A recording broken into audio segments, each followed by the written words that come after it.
بسم اللہ الرحمن الرحیم۔ السلام علیکم۔ آج میں آپ کو حضرت عثمان غنی رضی اللہ تعالیٰ عنہ کی شہادت کے بارے میں بتانے جا رہی ہوں کہ کس طرح باغیوں نے فساد برپا کیا اور کون کون سی وجوہات کی بنا پر انہوں نے لوگوں کو اور امت کو حضرت عثمان غنی رضی اللہ تعالیٰ عنہ کے خلاف ابھارا، اور وہ کون سا گروہ تھا جس نے یہ سارا کام کیا۔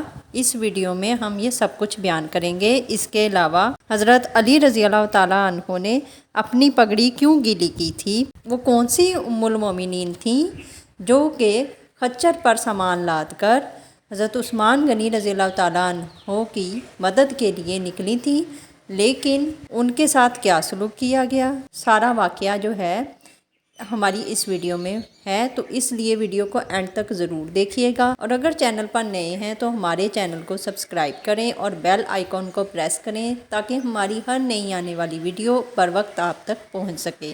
حضرت عثمان غنی رضی اللہ تعالیٰ عنہ کی خلافت کے ابتدائی 6 سال بہت ہی پرامن رہے۔ فتوحات کی کثرت رہی، مال غنیمت کی فراوانی ہوئی، ملک میں زراعت تجارت میں ترقی ہوئی، عمدہ نظم و نسق کی وجہ سے ہر طرف فارغ البالی عام ہوئی۔ دولت مندی اور تمول کی کثرت نے مسلمانوں میں اس کے وہ لوازم بھی پیدا کر دیے جو ہر قوم میں ایسی حالت میں پیدا ہو جاتے ہیں اور اس قوم کی کمزوری اور انحطاط کے اسباب بن جاتے ہیں۔ رسول اکرم صلی اللہ علیہ وآلہ وسلم نے فرمایا تھا کہ مجھے تمہارے فقر و فاقہ سے کوئی ڈر نہیں، بلکہ تمہاری دنیاوی دولت مندی ہی کے خطرات سے ڈرتا ہوں۔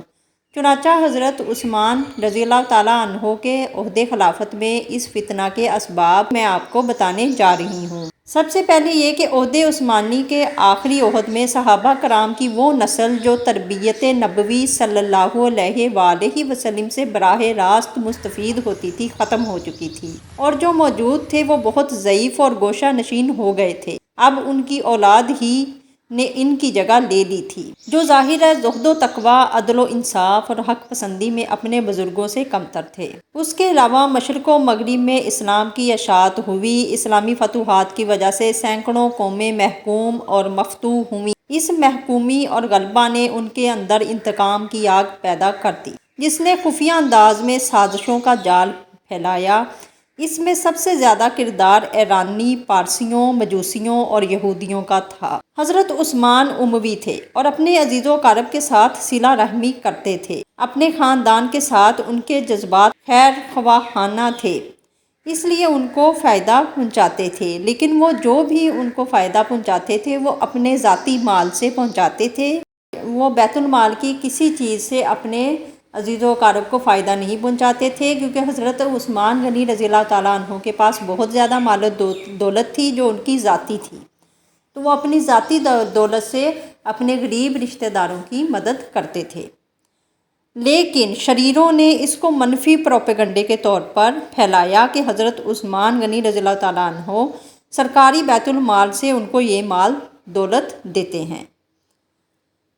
اس کے علاوہ یہودیوں کی یہ کوشش تھی کہ دین اسلام میں تفرقہ ڈالیں، ملت اسلامیہ کے اتحاد و اتفاق کو پارا پارا کر دیں تاکہ ان کی شان و شوکت اور فتح و انقلاب کا خاتمہ ہو سکے۔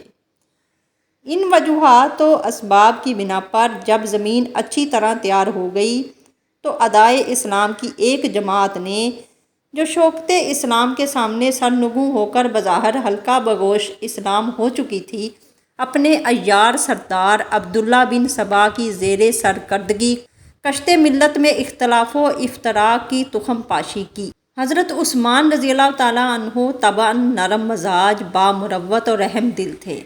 آپ رضی اللہ تعالیٰ عنہ کہ ان جذبات سے ایک طرف آپ کے عزیزوں نے آپ سے فائدہ اٹھایا، دوسری طرف آپ کے مخالفین نے اپنی شورش انگیزیوں میں کوئی مزاحمت نہ دیکھی۔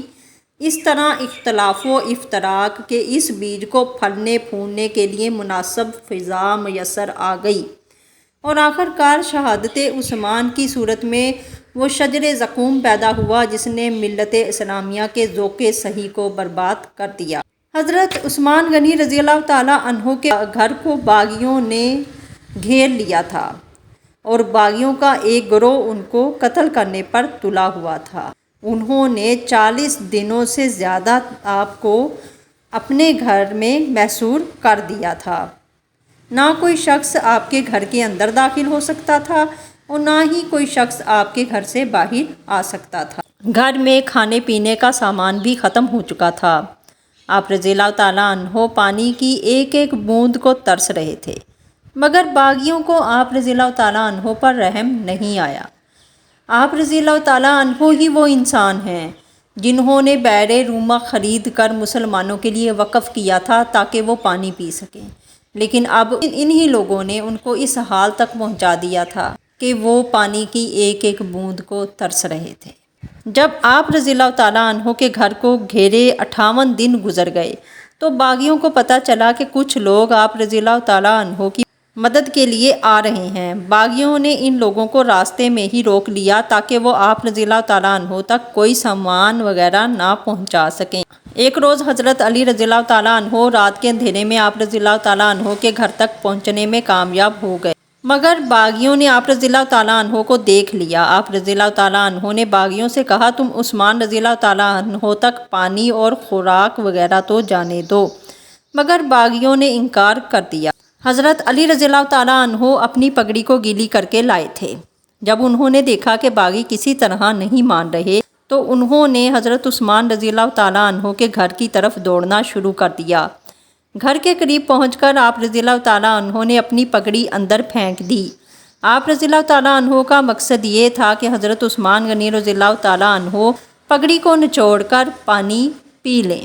اسی طرح دن گزرتے گئے، مگر باغیوں نے ان کے گھر کا گھیراؤ جاری رکھا۔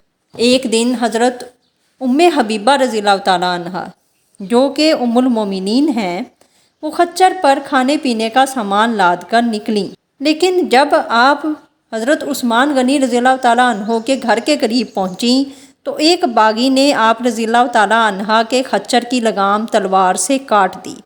آپ رضی اللہ تعالیٰ عنہ کا خچر بدک گیا۔ قریب تھا کہ آپ رضی اللہ تعالیٰ عنہ خچر سے گر جاتی، لیکن کچھ لوگوں نے انہیں پکڑ کر گھر تک چھوڑ دیا۔ اسی طرح حضرت عائشہ صدیقہ رضی اللہ تعالیٰ عنہ اس ارادے سے گھر سے نکلیں تو راستے میں ان کے بھائی محمد بن ابو بکر ملے۔ انہوں نے اپنے بھائی کو ڈانٹا، وہ ایک طرف چل دیے۔ وہ آگے بڑھیں مگر باغیوں نے ان کا راستہ بھی روک لیا۔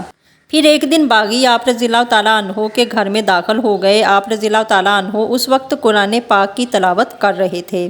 کنانہ بن شبن نے آگے بڑھ کر خنجر سے آپ رضی اللہ تعالیٰ عنہ کی پیشانی پر وار کیا، پھر اس نے خنجر سے پسلیوں پر وار کیا۔ دوسرے پر سودان بن حمران نے وار کیا۔ آپ رضی اللہ تعالیٰ عنہ کا خون قرآن پاک پر گرا۔ عمرو بن الحق جھپٹ کر آپ رضی اللہ تعالیٰ عنہ کے سینے پر سوار ہو گیا۔ اس وقت آپ رضی اللہ تعالیٰ عنہ میں تھوڑی بہت زندگی باقی تھی۔ پھر آپ رضی اللہ تعالیٰ عنہ کی روح آپ رضی اللہ تعالیٰ عنہ کے جسم مبارک کا ساتھ چھوڑ گئی اور جنت کی طرف پرواز کر گئی۔ ظالموں نے اس شخص کو شہید کر دیا تھا جو ہمیشہ لوگوں کے کام آتا تھا، ان کے دکھ درد کا خیال رکھتا تھا، قحط کے زمانے میں انہیں اناج دیتا تھا، ان کے لیے پانی کے کنویں خریدے۔ اور ان تمام لوگوں نے آپ رضی اللہ تعالیٰ عنہ کے ساتھ کیا کیا؟ حضرت عثمان غنی رضی اللہ تعالیٰ عنہ کا کھانا پینا بند کیا۔ آپ رضی اللہ تعالیٰ عنہ انتہائی نرم دل انسان تھے اور آپ رضی اللہ تعالیٰ عنہ کو شہید کر دیا گیا۔ اللہ کی لعنت ہو ان لوگوں پر جو آپ رضی اللہ تعالیٰ عنہ کے قتل میں شریک تھے اور ان سب پر بھی جنہوں نے قتل میں مدد کی۔ حضرت عثمان غنی رضی اللہ تعالیٰ عنہ نے یہی فرمایا تھا کہ اگر انہوں نے مجھے شہید کر دیا تو یہ امت کبھی بھی یکجا نہیں ہو پائے گی، یہ امت کبھی بھی متحد نہیں ہو پائے گی قیامت تک۔ اور یہی ہوا ہے کہ جب سے حضرت عثمان غنی رضی اللہ تعالیٰ عنہ کی شہادت ہوئی ہے، امت جو ہے وہ یکجا نہیں ہو پائی، متحد نہیں ہو پائی، اور اس چیز کا فائدہ کفار جو ہے، غیر مسلم قومیں جو ہیں وہ اٹھا رہی ہیں، اور مسلمان جو ہیں وہ بدحالی کا شکار ہیں۔